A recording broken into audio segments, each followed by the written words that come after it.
잠깐! 영상에 대한 질문 또는 이 마케터를 더 알고 싶다. 더보기란 혹은 고정 댓글 참고해주세요. 안녕하세요. 지금 시청하고 계신 분 계시는데 저희 목소리 잘 들리나요? 댓글 한번 달아주시면 감사하겠습니다. 저희 지금 오전이라서 진짜 오전에 처음 해보는데 약간 저녁에 하는 거랑 느낌이 너무 다르네. 몸도 안 풀려 있고. 맞아요. 업무를 오전에 시작하기 전에 커피를 마셔줘야 되는데 맞아요. 아직 커피도 못 마신 상태여가지고 오전에 지금 되게 다들 바쁘실 거라 생각을 해서 약간 재방송을 보시는 분들을 타겟으로 뭔가 편하게 보실 수 있을 만큼 저희가 딱 내용을 찍어서 한번 오늘 영상을 좀 찍어보도록 하겠습니다. 오늘 뭔가 이제 영상을 찍을 때 저희가 어떤 주제를 할까 고민을 많이 했는데 이제 저도 페이스북을 진행을 해봤지만은 옆에 이제 페이스북을 엄청 잘하시는 분이 계시거든요. 그래가지고 우리 이번에 메타 좀 이슈도 있고 최근에 저희 광고주도 메타로 인해서 조금 애로사항이 있어가지고 이걸 주제로 하면 좋겠다고 생각을 해서 메타를 했는데 오늘 되게 많이 얘기를 해주실 건가요? 오늘 많이 얘기를 해야죠. 오늘 메타가 워낙에 이슈가 많아가지고 문의가 굉장히 많이 들어와요. 보통은 뭐 비활성화 문의도 많이 들어오고 뭐 샵 어떻게 만드는지 이런 문의도 들어오고 광고 어떻게 세팅해야지 좀 효율이 잘 날까 이런 문의에 대해서도 많이 들어오는데 오늘은 전반적으로 이제 뭐 이슈사항에 대한 얘기도 하고 어떤 식으로 관리를 해야지 성과가 좀 좋은지에 대한 얘기도 해보면 좋을 것 같습니다. 네, 진짜 너무 좋습니다. 이거 제가 최근에도 이제 광고주 한 분이 이제 메타를 안 하다가 다른 매체에만 광고를 하다가 메타를 해야겠다라고 해서 이제 매체 확장이 이루어졌는데 이제 광고를 집행을 해야 되는데 그 전에 정지되어 있는 걸 푸는 게 굉장히 어려웠어요. 이게 이제 외국 기업이다 보니까 막 뭐 인증을 보내고 신분증 보내고 하더라도 안 되더라고요. 이제 이런 경우에는 보통 어떻게 하세요? 애초에 광고 계정을 만들기 전에 개인 계정을 생성을 하고 비즈니스를 바로 만들었을 때 개인 계정이 비활성화가 되는 경우가 굉장히 많아요. 네, 맞아요. 그런데 보통 광고주들은 내가 비즈니스 계정을 만들었는데 갑자기 활성화가 안 되네? 비즈니스 계정이 막혔어 라고 생각하시는 분들도 있고 뭐 아니면 광고 계정을 만들었는데 광고 계정을 하루 정도 돌리고 바로 비활성화가 돼가지고 광고 계정도 막힌 것 같아 라고 생각하시는 분들도 있어요. 그런데 여기서 비활성화가 된 게 어떤 계정이냐에 따라서 이제 해결하는 절차가 조금 다르고 보통은 개인 계정을 생성하고 바로 다른 뭔가의 행동을 했을 때 페이스북이 이거 뭔가 비정상적인 행동이 감지된다 라고 해가지고 개인 계정을 막거나 아니면 바로 검수를 진행을 해달라 라고 요청을 하는 경우가 많아요. 근데 보통 광고주들은 만들었으니까 끝났다 라고 생각해서 그냥 넘어가시는 분들이 많은데 메일 같은 거를 확인해보면 이거 지금 비정상적인 활동이 감지가 됐다. 여기 신분증 제출하고 확인해달라 라고 하는 요청사항이 메일을 확인하자마자 바로 검수를 해주면 당일에 보통은 이 계정이 풀리는 편입니다. 대신에 이게 기간이 너무 길어지고 이제 좀 이거를 풀어내는 행동이나 이런 거를 하지 않고 바로 광고를 진행을 해버린다든지 하면은 이 계정이 아예 영구정지가 될 수 있기 때문에 이렇게 페이스북 쪽에서 오는 알람을 체크를 잘 해주시는 게 일단은 가장 중요합니다. 네이버 광고 같은 경우는 광고 시스템 단에서 이제 알람이 이렇게 오고 이렇게 해서 보기가 쉬운데 페이스북 같은 경우는 페이스북 창에서는 그냥 검토 중, 뭐 반려됨 약간 이런 문구만 나오고 자세한 내용은 이메일 가입하는 그 이메일로 오기 때문에 방금 말씀해 주신 것처럼 이메일을 꼭 확인하셔야 되고 진짜 안 된다면은 그냥 회원 가입을 새로 하는 것도 진짜 방법이죠. 그런데 또 문제가 되는 게 페이스북에서 로그인 할 때는 이제 한 개의 전화번호에 한 개의 계정으로만 이제 가입이 가능하세요. 그렇기 때문에 이 휴대폰 번호로 가입을 하시는 분들이 굉장히 많은데 페이스북 광고를 진행하기 전에 비즈니스 계정을 생성하시려면 이메일로 인증받을 수 있는 페이스북 이메일 주소용 로그인 정보가 필요해요. 그렇기 때문에 휴대폰 번호로 가입하지 마시고 이메일 주소가 있는 계정으로 먼저 가입을 하시고 휴대폰 번호를 추가하는 형식으로 가입을 하셔야 합니다. 이게 뭔가 다 했는데 또 정지될 위험이 있잖아요. 그 대표적인 예가 제가 알기로는 이제 우리가 다른 곳에서 노트북을 들고 가거나 뭐 다른 PC에서 로그인하거나 이런 경우가 되게 많은데 이제 메타 같은 경우는 그런 거에 되게 민감하잖아요. 다른 IP 주에서 뭔가 로그인할 때 그럴 경우에는 이런 거를 방지하려면 어떻게 하는 게 좋을까요?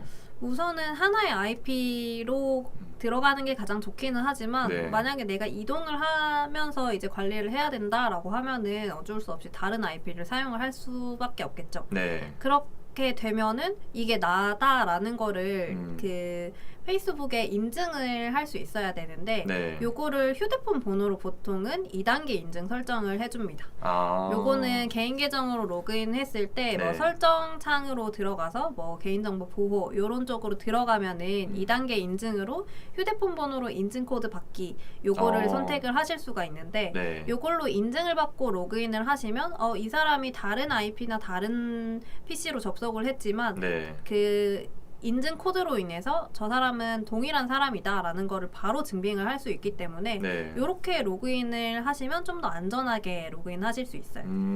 혹시 그 크롬의 이제 시크릿 모드도 좀 도움이 될까요?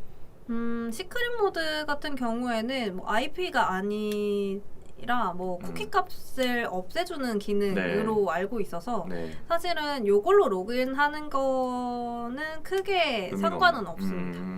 그래서 페이스북을 로그인할 때 네. 시크릿 창으로 로그인을 한다라기보다는 네. 나라는 거를 바로 증명할 수 있는 그런 인증 코드를 먼저 발급을 해놓고 이제 페이스북이 이제 요청을 할 때마다 네. 얘가 제깍 바로 인증을 할 수 있어야지 네. 이거는 다른 사람이 해킹해서 들어간 계정이 아니라 네. 본인이 사용하기 위해서 들어간 계정이다라는 거를 인지를 할 수 있어야 돼요. 네.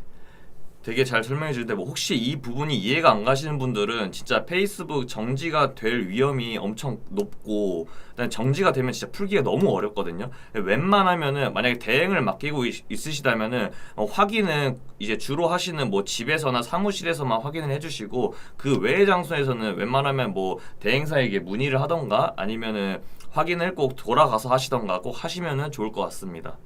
이제 저희가 또 메타를 선정하게 된 이유가 또 있는데 이제 메타를 굉장히 오래 하셨잖아요. 다른 뭐 네이버 검색 광고나 쇼핑 검색 광고 이런 거는 지금 유튜브나 어디 뭐 커뮤니티 들어가면은 정보가 굉장히 다양한데 지금은 저는 아직까지도 메타를 정말 제대로 세팅하는 방법을 가르쳐 주는 데는 별로 없다고 생각이 들거든요. 그래서 지금 되게 많은 정보가 있고 사람들이 되게 쉽게 알면은 그 시장은 이제 레드오션이 될 수밖에 없거든요. 그래서 네이버가 지금 뭐 다양한 카테고리가 있지만은 대부분의 카테고리에서 효율을 내기가 굉장히 어렵습니다. 그렇게 뭔가 이렇게 느끼시나요? 이제 메타를 진행하실 때도? 일단은 뭐 네이버에서 파워링크나 쇼핑 검색 같은 경우에는 네. 특정한 키워드를 치고 들어오기 때문에 네. 사람들이 뭐 구체적인 키워드를 치고 들어오면은 전환율은 굉장히 높게 찍힐 수는 있지만 네. 경쟁할 수 있는 구도가 아무래도 이 CPC의 예산으로 이제 순위가 바로 정해지는 거다 보니까 네. 얘가 예산을 올려야지만 상위에 노출될 수 있다라는 네. 장점이자 단점을 가지고 있는데요. 그래서 그런지 조금 예산이 좀 나는 네이버 검색 광고에 예산이 쓸 수 있는 예산이 많지 않다라고 네. 하시는 분들은 이 네이버라는 지면에서 파워링크나 쇼핑 검색이라는 지면에서 상위를 선점을 할 수가 없으니까 네. 노출량이 밀리게 되고 네. 노출량이 밀리면 아무래도 이제 클릭이라든지 이런 거를 받기가 좀 힘드니까 네. 이 홈페이지로 유입되거나 스마트 스토어로 유입되는 유입량이 적어질 수밖에 없어요. 네.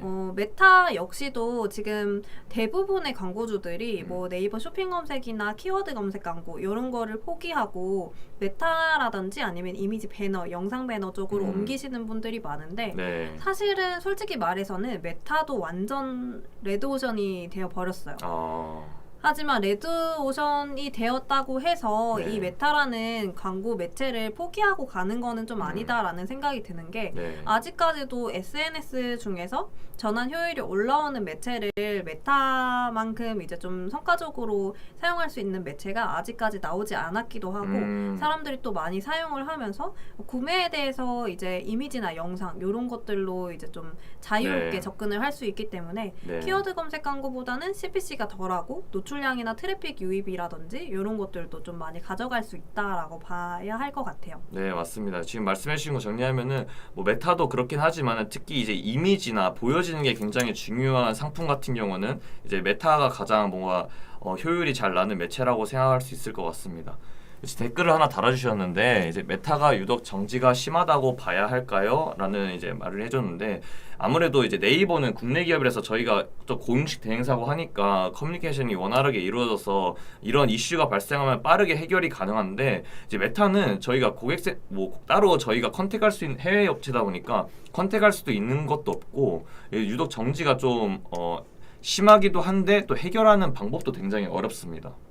맞아요. 메타가 유독 정지가 심한 거는 맞는 것 같아요. 내가 로그인만 해도 정지를 시키는 게 메타라서 사실은 진짜 너무 민감한 매체기도 하고 페이스북이 이렇게까지 조금 조심스러워하는 이유가 페이스북이라는 계정 자체가 이제 커뮤니티로 활성화되는 계정이기 때문에 해킹 이슈가 굉장히 많아요. 맞아요. 그래서 내가 조금만 잘못해도 잘못하지도 않은 거 가지고도 비활성화 시키고 광고 소재를 돌리다가도 신고당하면은 또 비활성화가 되고 내가 뭘 잘못했는지도 모르겠는데 비활성화가 되고 거의 뭐 정지가 심한 매체는 맞지만 이거를 활용할 때 그러면은 메타가 싫어하는 행동을 하지 말아야겠다. 메타가 제한하는 그런 소재는 사용하지 말아야겠다. 이런 거를 좀 파악하고 들어가게 되면은 아무래도 이 정지에 대한 거는 대체를 할 수가 있겠죠. 네, 뭐 방송을 보시는 사람도 있겠지만은 이제 저커버그 씨가 막 법원에 많이 불려가면서 그게 보통 개인정보 이슈 때문에 많이 불러갔거든요. 그래서 메타가 이런 거에 굉장히 민감한 부분은 기정사실화 돼 있어서 이 부분은 좀 유의하시는 게 좋을 것 같습니다. 세럼 앰플을 주력 판매로 광고 예정인 뷰티 업종입니다. 네이버로는 100만 원으로 이제 쇼핑 브랜드 광고를 진행하고 메타로는 350만 원 정도 광고를 하려고 하는데 저 같은 뷰티 업종은 메타에 지금보다 더 큰 비용을 써야 할까요? 라는 질문을 해주셨거든요. 이게 뭔가 항상 이제 광고주분들이 매체를 확장할 때 최소 얼마나 써야 돼요? 라는 이제 질문을 많이 하는데 이게 정해진 건 없는데 저희가 보통 일 예산으로 진짜 최소 10만 원을 쓰라고 하는 이유가 이제 저희가 만약에 뷰티를 판매한다고 했을 때 뷰티 카테고리에 관심 있는 사람한테만 저희가 타겟을 해가지고 하는 게 아니라 다른 거에 관심 있는 사람에서도 훨씬 뭔가 전환이 잘이나 효율이 되게 많이 일어날 수 있거든요. 이런 테스트가 어느 정도 일정 부분 기간 동안 필요하기 때문에 이제 비용을 쓰라고 말씀을 드리는 건데 어떻게 혹시 이 질문에 대해서 어떻게 생각하시나요? 사실은 뭐 어느 정도 예산을 써야지 성과가 있다라는 거를 바로 말씀드리기는 어려운 게 지금 이제 세럼이나 앰플을 판매를 하는 거를 보니까 이제 뷰티 카테고리 중에서도 기초 라인인 것 같아요. 기초 라인 같은 경우에는 아무래도 실제로 조금 피부에 바로 닿는 거기 때문에 후기 부분이 굉장히 중요한데 지금 네이버로 쇼핑이랑 브랜드 광고 이렇게 진행을 하신다는 건 쇼핑 검색 그리고 브랜드 검색 광고 이렇게 진행하시는 것 같아요. 근데 100만 원으로 진행하실 경우에는 아무래도 뭐 아직 검색량이 적은 브랜드 같은 경우에는 모바일로 진행했을 때 최저로 들어가기만 해도 거의 한 60에서 70만 원이 브랜드 검색으로 나간다라고 파악을 하면 남은 한 30에서 40만 원 정도를 쇼핑 검색 광고로 사용을 하실 텐데 사실 일 예산 30에서 40만 원이면 일 예산 만 원 정도죠. 만 원 정도면은 이제 딱 키워드를 걸어두기만 하는 정도로만 사용할 수밖에 없어요. 그런데 사실 지금 네이버로 100만 원을 쓴다라는 거는 아직까지 브랜드가 그렇게까지 이제 검색량이 많거나 큰 브랜드는 아니다라고 조금 파악이 되는데 그렇게 되면은 아무래도 이제 이런 키워드 CPC로 들어가는 곳보다는 메타로 들어가서 좀 더 사람들의 유입을 많이 늘리는 게 가장 좋은 방법 중에 하나이고 그리고 이제 꾸준히 이렇게 후기라든지 이런 것들이 업데이트 되면서 사람들한테 신뢰도를 줄 수 있으면 더 베스트죠. 근데 지금 이 예산이 뭐 메타에서는 350만 원 정도 광고를 하려고 한다라는 거는 사실은 이 예산보다 더 많이 쓸 수 있으면은 써주는 게 당연히 좋겠죠. 하지만 제가 추천드리기는 그리고 아까 전에 주원 씨가 말씀했던 것처럼 일 예산 한 10만 원 정도는 기본적으로 사용을 하면서 내가 도달하고자 하는 타겟에게 도달할 수 있을 때까지는 광고를 해보는 게 좋다라고 파악이 됩니다.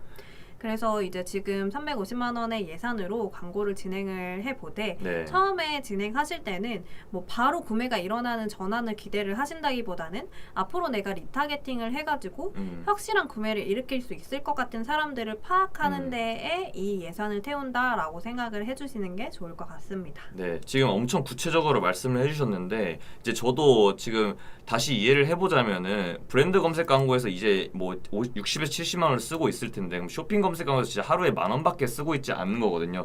이거는 아무리 세부적으로 가더라도 우리가 상단에 노출시킬 수 있는 건 입찰가를 올릴 수도 없고 우리가 어떤 키워드에서 먹히는지 그 파악하는 기간도 굉장히 오래 잡아야 되거든요.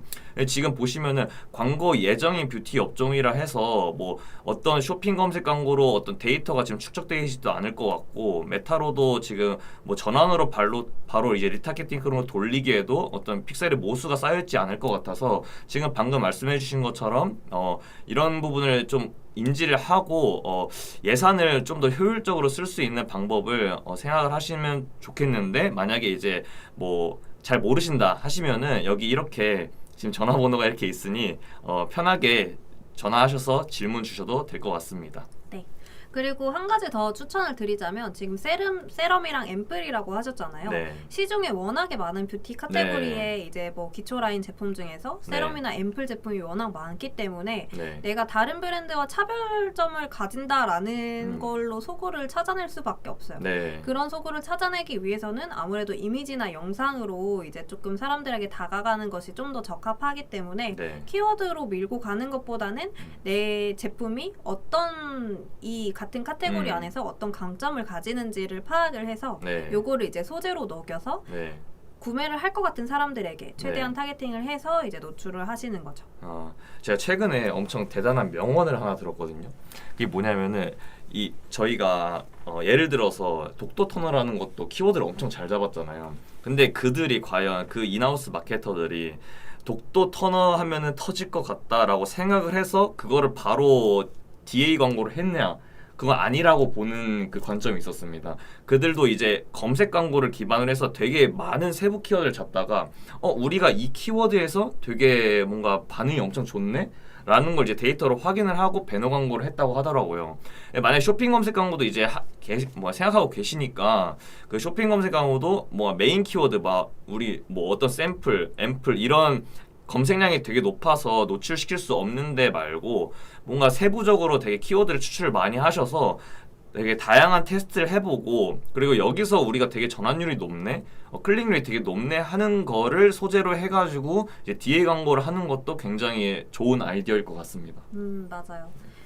일단은 그리고 제가 알기로는 독도 네. 터너가 독도랑은 크게 상관이 없는 걸로 제가 네. 알고 있는데 네. 이거는 이 키워드를 사용함으로써 왜 독도 터너지? 독도랑 상관이 있을까? 나는 그래도 한국인이니까 독도 터너를 써야겠다. 애사심이 아니라 애국심. 네, 그런 느낌을 가져갈 수도 있고 독도 토너라는 것 자체가 네. 완전 성분이 깨끗한 그런 네. 제품이기 때문에 네. 이거는 독도 바다같이 깨끗한 그런 토너다라는 걸 연상시킬 수 있겠죠. 네. 이거를 아예 제품의 별명으로 가져가신 것 같아요. 맞아요. 진짜 딱 들었을 때 바로 인지가 되는 거잖아요. 그만큼 이제 우리가 상품명을 어떻게 정하는지도 진짜 중요한 것 같습니다. 양희관님 안녕하세요. 그리고 씨가 이제 뭐 질문해 줬는데 메타로 전환을 일으키고 싶은데 아직 모수가 쌓이지 않은 상황에서 전환 캠페인으로 돌리는 게 좋을까요? 되게 많이 집행을 해보시면서 이런 경우에 대해서 어떻게 생각하시나요? 저 같은 경우에는 사실 구매 전환이 목적이다라고 하면은 전환 캠페인으로 돌리는 것도 좋은 방법인 것 같습니다. 근데 막 시작한 브랜드인데 네. 아무런 이제 뭐 구매 전환값이 발생하지 않은 그 픽셀을 가지고 네. 구매 전환 이벤트 이걸로 최적화를 해주세요라는 거는 페이스북 자체도 어느 정도의 분석할 수 있는 데이터가 있어야지 네. 이런 유형의 사람들에게 노출을 했을 때 구매 네. 전환이 잘 일어나는구나 라고 생각을 해서 네. 광고를 노출을 하게 되는데 이 데이터 값이 없으면은 아무래도 노출할 수 있는 그 범위를 찾아내기가 좀 어렵기 때문에 네. 초반에 전환이라는 그 전환 데이터가 많이 잡히지 않은 픽셀들은 아무래도 성과가 그렇게까지 높게 나오지는 않겠죠. 대신에 이제 지금 뭐 전환 캠페인, 트래픽 캠페인, 뭐 도달 인지도 캠페인 이런 것들은 네. 아예 캠페인의 목적에 따라서 네. 내가 추구하는 목표가 다르다라고 봐주셔야 될 것 같아요. 네, 맞습니다. 맞아요. 트래픽은 말 그대로 그냥 홈페이지에 유입하는 트래픽 모수, 뭐 링크를 클릭한다든지 랜딩 페이지를 조회한다든지에 대한 모수를 많이 늘리고 싶을 때 네. 트래픽 캠페인을 사용하시는 거고, 네. 전환 캠페인 같은 경우에는 저희가 픽셀로 심어놓은 이벤트 값들, 구매 네. 전환, 뭐 장바구니 전환, 뭐 아니면은 구매까지 연결되는 전환, 뭐 페이지 뷰, 뭐 다양한 전환 이벤트 값을 최적화시키기 위한 네. 캠페인이다라고 봐주시면 되고, 네. 뭐 브랜드 인지도 캠페인이나 뭐 도달형 캠페인 이런 것들도 다 마찬가지로 네. 이 캠페인마다의 특성이 다 따로 있어요. 네. 이게 지금 전환을 말씀해 주신 게 아마 구매를 빨리 만들고 싶어서 이제 이런 질문을 해 주신 것 같은데, 여러 마케팅 보고서나 막 논문 이런 걸 보면은 고객들이 결국에 우리가 한 방에 노출을 딱 이미지를 주자마자 바로 구매하는 사람들은 정말 큰 100% 잠재 고객 중에 3%밖에 없다고 해요. 근데 그 3% 중에서 우리가 만약에 홈페이지가 최적화되어 있지 않거나 이런 상황에서 그 3%도 구매를 안 할 수가 있거든요. 그럼 결국에 고객을 획득하는 비용이 이제 매출보다 훨씬 많을 수가 있어서 제 생각에는 바로 뭔가 지금 어떤 데이터도 없는 상태에서 우리가 브랜딩이 되어 있지 않은 상태에서 바로 전환 캠페인을 돌리기보다는 아까 말씀해주신 이제 방법 중에 하나인 이제 뭔가 트래픽을 먼저 돌려서 그리고 고객이 이거를 보고 이거 괜찮네라고 들어온 사람들 한 번이라도 우리 홈페이지에 들어온 사람들을 상대로 해가지고 오히려 그들을 대상으로 해서 좀 모수가 쌓였을 때 전환을 돌리는 게 오히려 획득 비용도 줄이고 그리고 뭔가 잠재 고객의 범위도 늘릴 수 있는 방법이지 않을까라는 생각을 해봅니다. 네. 이제 또 양해강 분이 질문해 주셨는데, 기존에 운영 중이던 광고 계정 외에 다른 계정으로 광고를 돌렸을 때 광고가 돌아가지 않는데 새로운 계정으로 광고가 돌아가지 않는 이유가 있을까요? 이제 라는 질문을 해줬어요. 계정 외에 다른 계정으로 광고를 돌렸을 때 광고가 돌아가지 않는데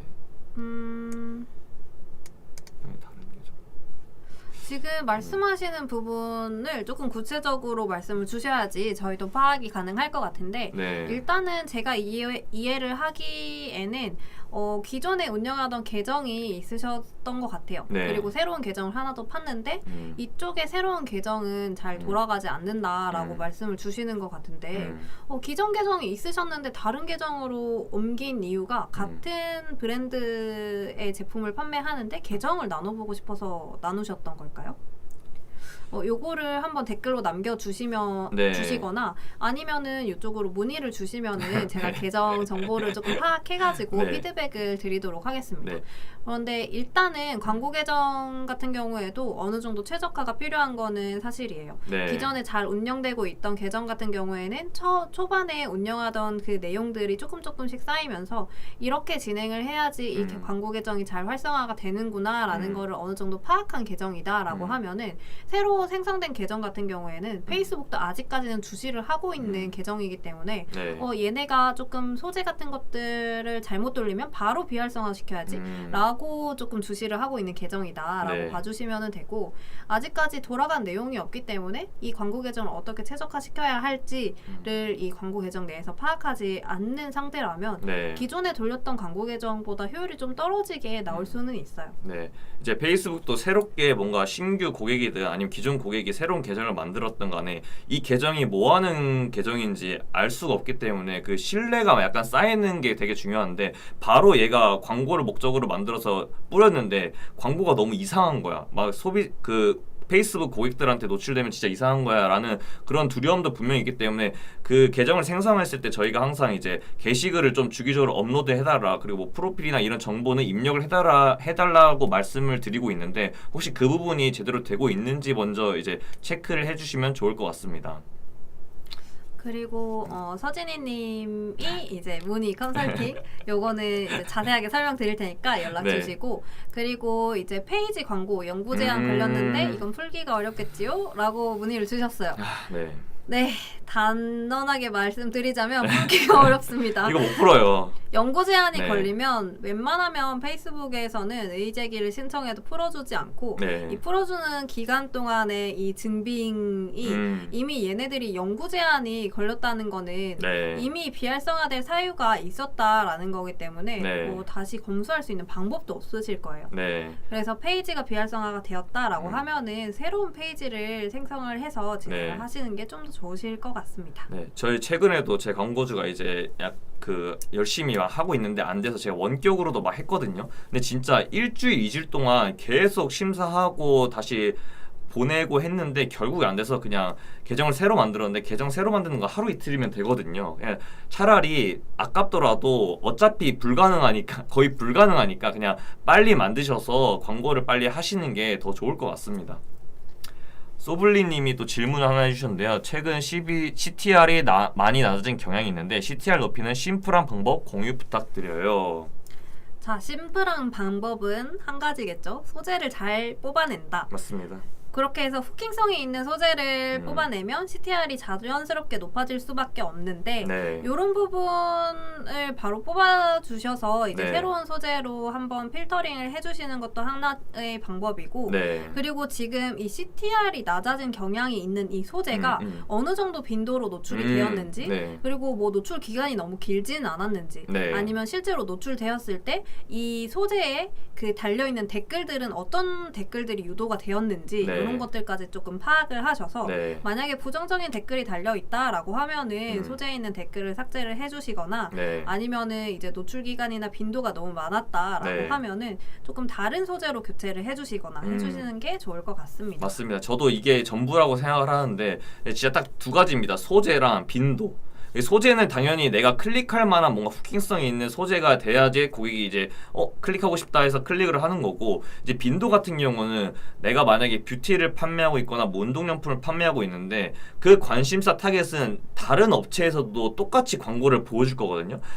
우리 제품이 진짜 너무 특별하고 그렇지 않는 이상 얘네들이 보는데 3초 만에 3초도 안 걸리고 넘기는데 내가 봤던 거네 하면서 그냥 넘기기 때문에 이거는 클릭을 유발하기 되게 어렵습니다. 그렇기 때문에 내가 기존에 사용하지 않았던 소재를 다시 새롭게 사용을 하거나 아니면 진짜 완전히 새로운 고객한테 그냥 노출을 시키는데 저는 이런 경우도 진짜 많았거든요. 그냥 이 관심사가 아닌데 다른 관심사한테 보였을 때 CTR도 높고 오히려 전환도 잘 되는 경우가 있어가지고 이런 부분은 테스트 소액으로라도 좀 새롭게 확장을 시키는 게 되게 중요할 것 같습니다. 네, 맞아요. 그리고 요거는 한번 이제 계정에 들어가셔서 빈도수라든지 이런 네. 것들 한번 체크를 해보시기 바랍니다. 네. 그리고 해강님이 아까 전에 그 기존 계정이 대표님 계정이어서 회사 계정으로 생성해서 현재 광고 진행 중인 동일 소재로 광고를 돌려보았는데 검수는 되었는데 노출이 안 된다라고 말씀을 해주셨어요. 계정별로 최적화에 대해서 조금 더 알려주실 수 있을까요? 그리고 식품 브랜드와 뷰티 브랜드가 있는데 브랜드를 다른 계정으로 각각 돌려야 될까요? 라고 말씀을 주셨습니다. 일단은 이제 광고 계정당 사용할 수 있는 랜딩 페이지는 단 한 개의 랜딩 페이지만 사용할 수 있기 때문에 이 광고 계정 안에서 다른 링크로 떨어지는 랜딩이 있다라고 하면은 결국에는 비활성화되는 사유가 되기 때문에 광고 계정은 브랜드마다 그리고 이제 랜딩 페이지마다 그 링크마다 이게 쪼개주시는 게 좋아요. 홈페이지별로 이제 쪼개주시고 이 브랜드별로 쪼개주셔서 이렇게 광고를 진행을 해주시는 게 좋고 이 기존 계정이 대표님 계정이다라는 말씀은 대표님 개인 계정을 가지고 있다가 회사의 비즈니스 계정을 생성한 다음에 이 회사 비즈니스 계정 안에서 광고 계정을 만드신 경우인 것 같아요. 네. 그런데 일단 기본적으로 페이스북 같은 경우에는 시스템이 검수를 진행하는 시스템이기 때문에 기존에 돌렸던 소재는 동일한 소재다라고 스크립트를 끌어가지고 얘네들을 이제 판단을 하게 됩니다. 그럼 요 계정에서도 돌렸던 동일한 소재가 여기서도 등록이 되었네, 중복으로 등록된 소재구나 라고 판단을 하게 되면 아무래도 이게 이제 좀 노출에 대한 이슈가 있을 수 있겠죠. 그래서 이런 것들을 조금 고려해 주시는 게 좋고 그리고 계정별로 최적화를 조금 말씀을 드리자면 일단은 광고 계정 같은 경우에는 비즈니스 계정 안에서 광고 계정을 생성을 하셨다면 이 광고 계정 안에서 특별히 이제 이 브랜드가 가지고 가는 이 소재들을 것들을 조금 잘 필터링을 하셔서 초반에는 좀 약한 후킹으로 운영을 하시다가 네. 이제 어느 정도 이 광고 계정에 페이스북의 신뢰를 얻었다라고 네. 판단이 되면은 그때부터 이제 소재를 좀 더 좀 늘려주시거나 아니면은 다른 후킹이 있는 소재들을 좀 더 같이 가져가시는 게 좋을 것 같습니다. 네. 저희가 뭐 식품 브랜드와 뷰티 브랜드가 있는데 계정별로 최적화가 되어 있으면 뷰티 브랜드와 식품 브랜드를 다른 계정으로 돌려야 할까요? 이제 저 같은 경우는 뭔가 이게 비슷하다면 상관이 없겠지만은 이게 되게 어떻게 보면은 중요하면서도 별로 사람들이 신경을 쓰지 않는 부분인데 이제 비즈니스 계정이나 페이지 같은 경우가 페이지 이름이 이렇게 뜨잖아요. 그리고 그 썸네일이 뜨고 근데 여기서 누가 얘기하고 있느냐 이 뷰티에서 누가 얘기하고 있느냐 식품에서 누가 얘기하고 있느냐가 굉장히 이게 또 어떻게 보면 효율을 또 좌지우지하기 때문에 이게 되게 웃긴 게 실제 광고를 집행하고 있는 거 보면은 뭐 막 주방용품을 판매하고 있는데 주방용품을 판매하고 있는 사람의 광고 계정을 보면 30대 아줌마의 뭐 주방 스토리 이렇게 해서 들어가면 아무것도 없어요. 게시물이. 그거는 얘네들이 누가 말하는지가 되게 그 소비자들이 중요하다는 걸 알고 일부러 페이지를 그렇게 만든 거거든요. 그런 것처럼 뭔가 뷰티 브랜드, 식품 브랜드가 이제 따로 나눠져 있다면은 따로 만드는 것도 저는 굉장히 좋을 것 같습니다. 그리고 이제 뷰티 브랜드랑 식품 브랜드가 랜딩 페이지 그 홈페이지가 두 개로 나눠져 있는 경우에는 픽셀을 각각 다른 픽셀을 사용을 하실 텐데 같은 광고 계정에서 두 가지 픽셀을 끌어와서 사용을 할 수는 있지만 요거를 최적화하시기에는 광고 계정 전체에서 최적화하는 내용들 픽셀로 최적화하는 내용들 뭐 캠페인 세트 뭐 소재에서 최적화하는 내용들 이런 것들이 다 통합해서 결국에는 이 계정을 이루게 됩니다. 그렇기 때문에 이 뷰티 브랜드와 식품 브랜드가 같은 회사에서 파생된 그런 브랜드라고 하더라도 계정은 무조건 쪼개주시고 비즈니스를 운영하시다 보면은 맨 처음에 이제 광고를 진행을 하셨을 때 비즈니스 계정 안에 광고 계정 생성 한도가 1개로 되어 있으실 거예요. 근데 이제 광고를 조금 꾸준히 진행하다 보면은 이 광고 계정 한도가 조금씩 늘어나실 거거든요. 그러면은 이 광고 계정은 무조건 쪼개주시는 게 가장 좋고 만약에 내가 뭐 비즈니스 계정을 하나 더 생성을 해서 뷰티 브랜드의 비즈니스 계정 안에서 뷰티 브랜드의 광고 계정을 운영하고 픽셀을 사용할 거야 라고 하면은 비즈니스 단으로 쪼개주셔도 됩니다. 맞습니다. 지금 근데 생각보다 엄청 많은 분들이 들어오셨어요. 아침 일찍인데 이 메타에 대해서 되게 궁금하신 분들이 엄청 많은가 봐요. 막 밤에도 잠 못 이루고 아침에 일어나서 어떻게 문제를 해결해야지 하다가 이게 들어오신 것 같은데 진짜 궁금한 점 있으면은 지금 이 시간 이용해서 많이 질문해 주셔도 됩니다. 저희가 따로 준비한 이제 내용들이 있는데 그거를 지금 얘기할 시간이 없네요. 댓글이 하나 더 달려서 기존 타겟 말고 새로운 타겟 세팅하는 것도 분위기 전환으로 추천해 주시는 거죠? 자세한 답변 감사합니다. 네, 분위기 전환으로 이해하셔도 좋은데 이제 정확히 말씀드리면은 그 소비자들한테 새롭지 않으면 요즘 소비자들은 익숙한 거에 별로 가고 싶지 않거든요. 뭐 우리가 만약에 맛집을 간다 하더라도 새로운 경험을 하기 위해 가는 거기 때문에 뭐 새로운 거에 대한 되게 이끌림이 있습니다. 그래서 USP라고 하는데 이제 뭔가 우리 제품의 새로운 거 아니면은 이 고객들은 이런 걸 아직 보지 못했을 거야 라는 새로운 걸 노출시킨다는 걸로 이해하면 좋을 것 같습니다. 그리고 뭐 요거랑은 조금 반대되는 얘기기는 하지만 소비자들은 내가 여러 번 본 거에 좀 더 이제 좀 인지를 한다라는 거를 파악을 할 수가 있어요. 맞습니다. 그래서 실제로 이 CTR이 낮아지더라도 전환율이 올라가는 경우가 있거든요. 그래서 이 소재가 CTR이 떨어졌는데 성과가 좀 떨어진 걸까라고 생각이 드실 때는 전환율에 대한 데이터도 한번 보시고 많이 노출을 해가지고 내가 도달할 수 있는 사람들이 조금 중복이 됐어. 그런데도 불구하고 이 소재를 클릭해서 구매를 하는 사람들은 내가 신규로 노출한 소재들보다는 조금 더 많은 확률으로 구매를 한다라는 거를 파악을 했을 때는 굳이 이 소재를 끄지는 마시고 이제 그냥 새로운 소재를 하나 더 추가를 해주시는 거죠. 아니면 다른 그룹으로 추가를 하셔가지고 강제적으로 새로운 소재도 한 번 더 노출을 시켜본다든지 그렇게 진행을 해주시는 게 좋을 것 같고 그리고 이제 뭐 저는 좀 쇼핑 스타일이 그런 편이기는 하거든요. 예를 들어서 뷰티 브랜드의 제품을 보면은 처음에는 이제 뭐 영상으로 설명하는 영상을 봐요. 그래서 좀 납득이 되네? 라고 생각을 해서 홈페이지에 네. 들어가서 이제 뭐 스크립트 뭐 그 홈페이지 안에 있는 상세 페이지를 내려보면서 이런 제품이 이런 제품이구나 라는 걸 좀 파악을 하고 그리고 이제 후기 페이지를 들어갑니다. 후기 페이지에 들어가서 뭐 이 제품 좋아요 라고 하면은 조금 뭐 살만한가? 하지만 가격이 너무 비싸다 라고 네. 해가지고 창을 끄고 나옵니다. 네. 그리고 다음날 똑같은 브랜드의 광고에 또 네. 타겟팅이 돼요. 네. 그러면은 그 광고를 클릭을 했을 때 네. 그 광고 안에 있는 댓글들이 또 달려있으면 그 댓글들을 봐요. 이거 써봤을 때 어떠셨어요? 저는 좋았습니다 라는 댓글이 달려있는 걸 보면은 진짜 좋은가 보다. 이게 네. 광고에 들어가 있는 댓글인데도 이제 실제로 구매한 사람들이 댓글을 네. 다는구나 라고 네. 생각을 할 수도 있고 네. 그리고 여러 번 타겟팅을 당하다 보니까 이게 비싸기는 한데 그만큼 좋은가 보네? 그만큼 내 눈에 많이 보이는 걸 보니까 네. 얘네들이 많이 팔려서 광고를 많이 태우나오네? 라고 네. 생각할 수도 있기 때문에 네. 저는 사실은 뭐 CTR이 중요한 건 맞지만 뭐 CTR이 중요한 거는 아무래도 초기에 이 소재를 이제 노출을 했을 때 이 소재의 성과를 본다라는 것이지 네. 실제로 가장 뭐 대표님들이 중요하게 생각하는 거는 아무래도 매출이 아니겠어요. 네.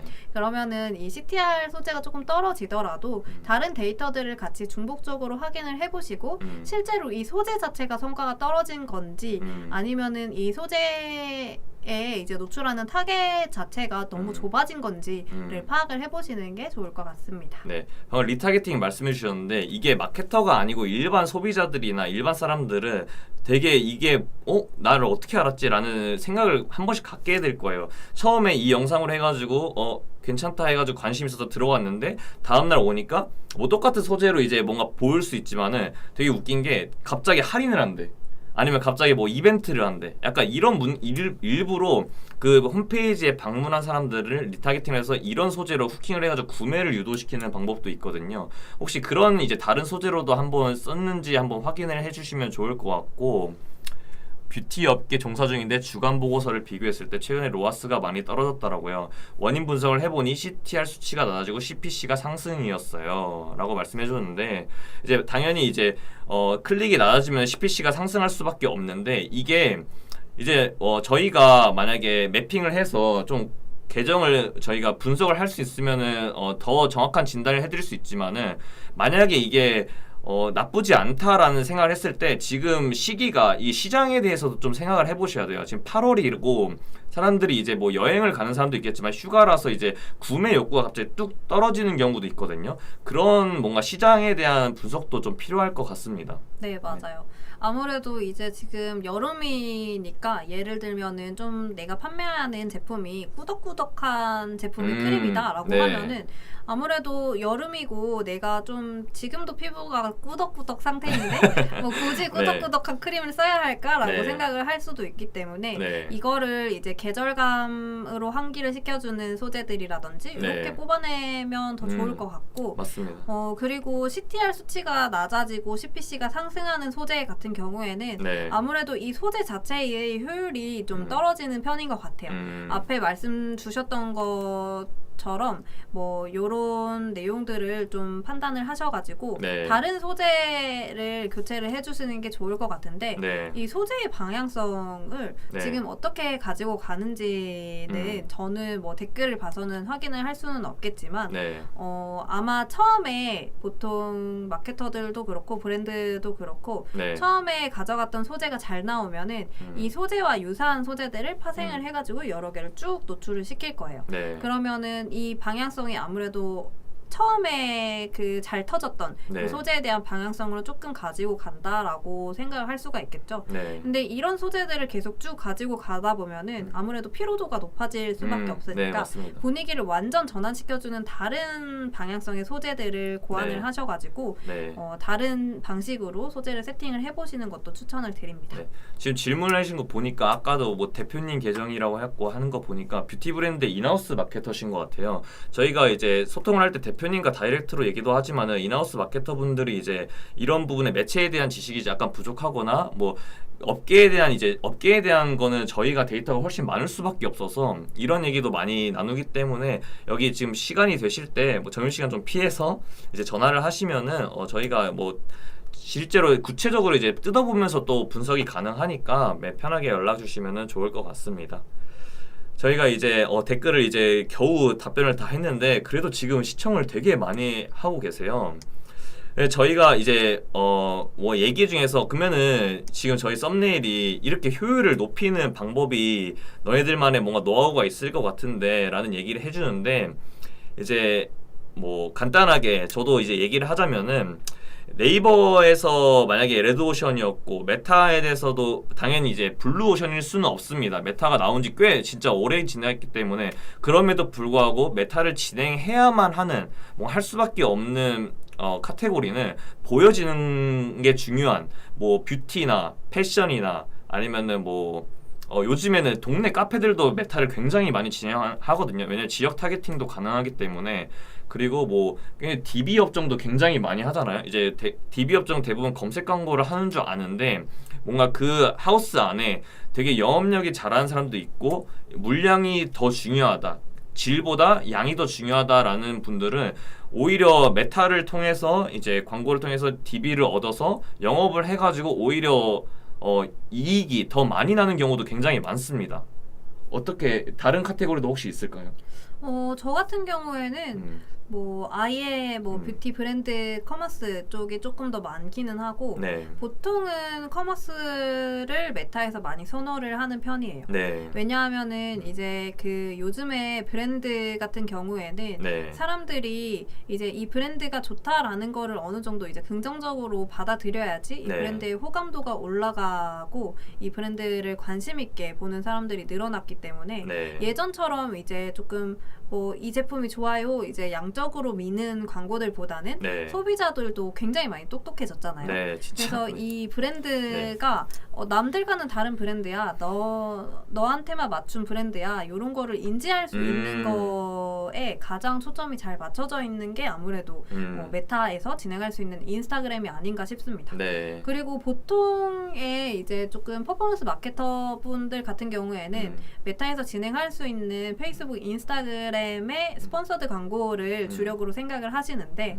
지금 뭐 인하우스 마케터 분들도 이 영상을 보고 계실 거고 대표님들도 보고 계실 거예요. 네. 하지만 일단 가장 중요한 거는 퍼포먼스 이전에 이 브랜드가 어떤 방향성과 어떤 브랜드에 추구하는 방향성을 가지고 있는지를 명확하게 파악을 하셔서 네. 내 브랜드의 색깔을 내가 가지고 있는 오피셜 계정에 먼저 녹여내고 네. 진짜로 구매를 할 것 같은 타겟들이 자연스럽게 먼저 유입을 시키는 거를 네. 1차적인 목표로 보셔야 돼요. 네. 먼저 브랜딩이 없는 상태에서 퍼포먼스를 일으키는 것도 힘들고 퍼포먼스가 없는 상태에서 브랜딩을 가져가는 것도 힘들어서 네. 사실은 요거 두 개는 이제 상호작용을 한다라고 봐주시면 되는데 네. 일단은 브랜드가 가지고 가야 되는 장점이나 단점 같은 거를 정확하게 파악을 하시고 네. 내가 이제 이 고객들에게 타겟들에게 밀 수 있는 정확한 부분들을 네. 먼저 관리를 해주셔야지 퍼포먼스의 성과가 더 좋아질 수밖에 없습니다. 네, 맞습니다.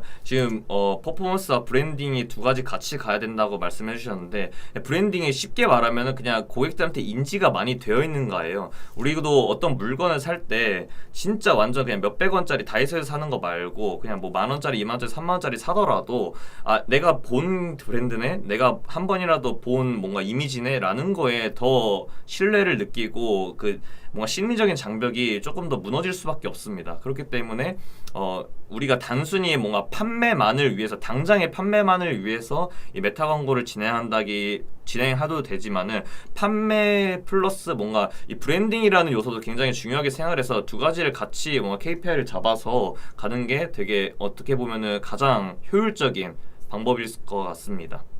그리고 이러한 가이드가 조금 짜기가 어렵다, 방향성을 어떻게 잡아야 될지 어렵다라고 생각하시는 분들은 뭐 이쪽으로 연락을 주시면 저희가 조금 상세하게 브랜드에 대한 이제 방향성들 같이 뜯어보고 피드백 드릴 수 있도록 하겠습니다. 네. 저희가 지금 거진 40분 넘게 지금 얘기를 하고 있는데 충분히 뭔가 이해가 되셨을 것 같아요. 그리고 댓글도 되게 지금 이 시간은 엄청 이른 시간인데 지금 되게 많이 참여를 보고 계셔가지고 네. 앞으로 오전에 해야겠어요. 그런가요? 맨날 저녁에 했는데 5시쯤에 했는데 그때는 그러니까요. 이제 퇴근 직전이라서 네. 오히려 많이 안 들어오시는 것 같고 저희만 야근하는 거였군요. 아, 다들 야근 안 하시고 다들 이제 귀가하신다고 이런 공부를 안 하시는 것 같은데 그런 거 그렇게 따지면 저희도 오전에 하는 게 저희도 편할 것 같습니다. 네. 혹시 이제 지금 곧 점심시간이 좀 남긴 했는데 저희도 이제 광고 계정도 다시 봐야 되고 이제 광고주분들랑 좀 얘기해야 될 게 많아서 영상은 이 정도로 이제 마무리하는 게 좋을 것 같습니다. 혹시나 이제 영상에서 나중에 이제 보시고 또 질문이 생기시면은 다시 말씀드리지만 그냥 편하게 연락을 주셔도 되니까 꼭 혼자 끙끙 앓지 마시고 빨리 빠르게 해결하는 방법으로 모색을 하면 좋을 것 같습니다. 영상 이제 마무리할까요? 네, 그러면 오늘도 시청을 해주셔서 감사드리고요. 마지막 질문 받겠습니다. 여행사 전문 프로그램 ERP 홍보 방향에 대해서도 궁금합니다. 라고 말씀을 해주셨는데 네. 여행사 전문 프로그램이라는 거를 조금 더 구체적으로 말씀 주실 수 있으실까요? 이거 아마 뭐 조금 제가 지금 얘기를 하는 동안 댓글을 빨리 달아주시면 좋겠는데 그 ERP가 이제 회사 사내에 쓰는 프로그램이잖아요. 근데 여행사 전문 프로그램 ERP니까 아마 B2B 비즈니스를 하고 계시는 것 같아요. 그래서 여행을 하려고 하는 고객들이 아니라 여행사를 대상으로 우리 프로그램을 이제 뭔가 판매를 하기 위한 홍보 방향에 대해서 여쭤보시는 것 같은데 이런 경우는 뭐 메타도 가능하겠지만은 네 여행사 사내 관리 프로그램이요. 네 이런 경우는 보통 저는 SA가 가장 그래도 유력하다고 생각을 하는 게 그 여행을 하고 싶은 사람들의 모수는 엄청 많지만 여행사는 상대적으로 또 적거든요. 근데 B2B이기 때문에 이 객단가가 높기 때문에 아마 키워드 단가가 높을 수 있지만은 이게 뭔가 많은 사람들에게 관심사 여행에 관심을 가지고 있는 사람한테 노출시키기도 좀 애매하고 그리고 네 이제 시간이 얼마 남지 않았기 때문에 네. 빠르게 말씀을 드리자면 네네. 이렇게 여행사 전문 사내 관리 프로그램 같은 경우에는 네. 이 여행사를 운영하고 있는 비즈니스 대표님들이 봐야지 성과가 있다라고 판단이 됩니다. 네.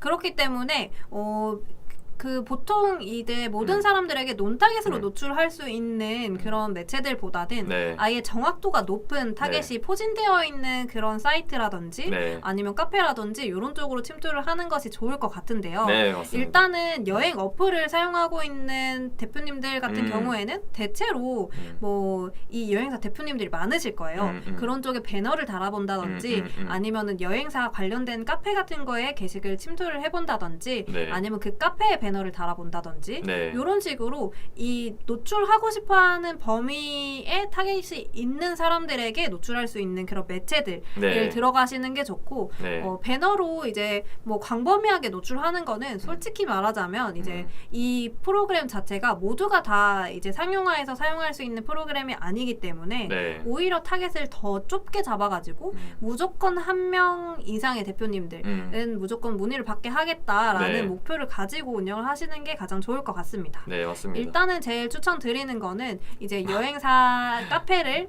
조금 이용을 하셔가지고 그쪽으로 계속 정보성을 전달을 한다든지 아니면은 이제 그 카페들도 배너를 걸 수 있는 이제 뭐 매니저에게 소통을 해가지고 이 배너를 걸어달라라고 하면은 아마 이 비용이 발생을 하긴 하겠지만 배너를 거실 수도 있으실 거예요.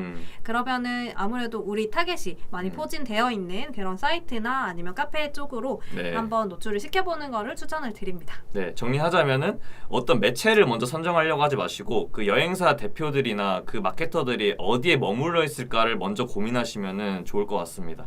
네, 이제 진짜 마무리하도록 하겠습니다. 네, 오늘도 시청해주셔서 감사드리고요. 더 궁금한 점이 있으시면 이쪽에 있는 번호로 연락을 해주시면 저희가 또 상담을 같이 해드리고 연락드리도록 하겠습니다. 네, 좋은 하루 보내세요. 안녕. 바이바이.